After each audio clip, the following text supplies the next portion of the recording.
Arema FC membentuk skuad untuk Liga 1 2025-2026 lebih cepat dari biasanya. Saat ini, manajemen mengaku komposisi pemainnya sudah komplit. Termasuk 8 pemain asing yang sudah diikat kontrak, pembentukan tim ini hanya dilakukan kurang dari 2 pekan persiapan awal. Seperti kami sampaikan sebelumnya, sejak musim lalu kami sudah membuat evaluasi dan rencana musim 2025-2026, sehingga persiapannya sekarang lebih cepat, kata General Manager Arema, Yusrinal Fitriandi. Bisa dibilang, kali ini pergerakan perekrutan pemain Arema juga lebih senyap, tidak banyak rumor yang beredar, tapi para pemain dan pelatih datang sebelum turnamen pramusim Piala Presiden 2025 digelar. Kami memang buat senyap seperti ini, tuturnya. Total, Arema mendatangkan 8 pemain baru musim ini, masing-masing 4 pemain lokal dan asing, di antaranya adalah Adi Satrio, Dwiki Mardianto, Raza Fahresi dan Dimas Aryaguna untuk barisan lokal. Sedangkan pemain asing baru adalah Paulinho Moxelin, Valdeci Moreira, Odivan Kuri, dan Yan Mota. Saya pikir ini sudah komplit dan siap turun di Piala Presiden, kata pria yang akrab disapa Inal tersebut. Di musim ini, Arema diprediksi akan tampil dengan cara bermain yang baru, karena Singoedan melakukan pergantian pelatih kepala, dari Zé Gomes ke Marcos Santos. Pelatih baru asal Brasil itu dianggap punya karakter yang berbeda, diprediksi Arema akan tampil cenderung lebih menyerang, ditambah lagi mayoritas pemain asing berasal dari Brasil, sehingga sepak bola indah akan mewarnai permainan Singoedan.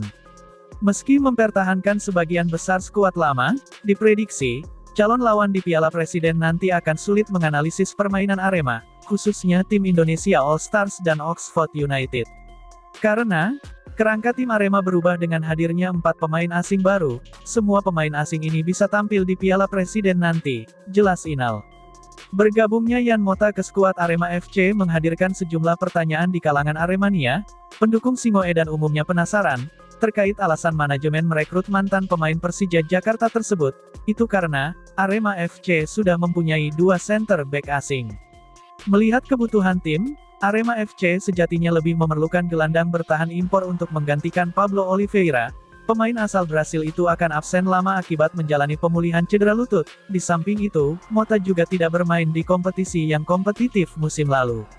Manajemen Arema FC pun memastikan tidak mengambil pemain secara asal, mereka telah mempertimbangkan sejumlah aspek sebelum merekrut Mota. Salah satunya, pemain berusia 25 tahun itu punya atribut teknis yang dibutuhkan klub. Dia, Mota, berpengalaman bermain sebagai holding midfielder, karena itu kami tertarik merekrutnya, ujar General Manager Arema FC Yusrinal Fitriandi. Menurutnya, mantan penggawa Korumbaense FC bisa bermain di 3 posisi berbeda. Selain gelandang, dia juga bisa mengisi pos full back kanan dan center back. Karena itu, pelatih kepala Arema FC Marcos Santos akan mempunyai banyak opsi skema permainan saat Mota bergabung. Arema bisa bermain dengan 3 pemain belakang, atau, dia mengisi pos Ahmad Maulana yang sekarang menjalani pemusatan latihan dengan timnas U23. Pria yang kerap disapa Inal itu menjabarkan, Mota punya karakter yang hampir mirip dengan Pablo, dia mampu menjadi tukang jagal atau gelandang bertahan yang memutus serangan lawan. Musim lalu, Pablo merupakan pemain di skuad Singoedan paling banyak melakukan intercept dan tackle. Mantan manajer bisnis Arema FC itu merasa, perlu untuk terus menyiapkan langkah-langkah selanjutnya, karena prestasi hadir bukan melalui cara-cara instan saja, tapi perlu dipupuk dan dibangun. Inal optimistis, dengan komposisi tim saat ini Arema FC bisa kompetitif di Piala Presiden nanti, perpaduan pemain muda potensial, pemain berpengalaman, dan legiun asing bisa menghadirkan performa bagus.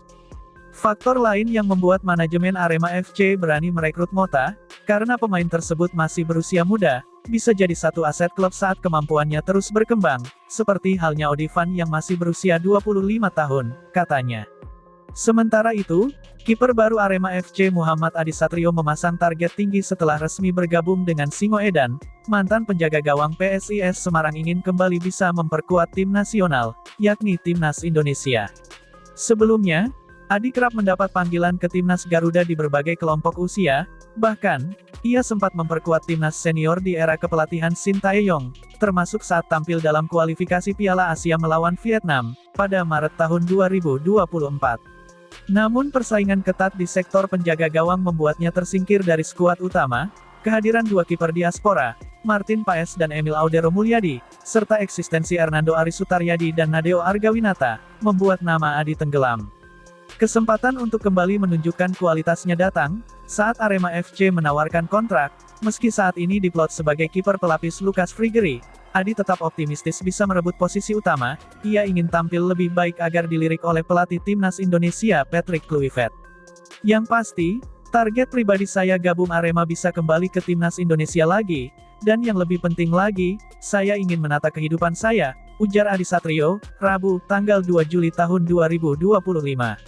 Kiper berusia 23 tahun itu juga mengungkapkan kegembiraannya, atas sambutan hangat yang diterimanya dari seluruh elemen tim Arema FC.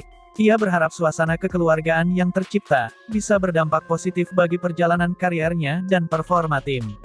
Alhamdulillah saya diterima baik oleh teman-teman, pelatih, manajemen, dan staf, semoga kedepannya saya bisa berkontribusi untuk tim ini, pungkasnya.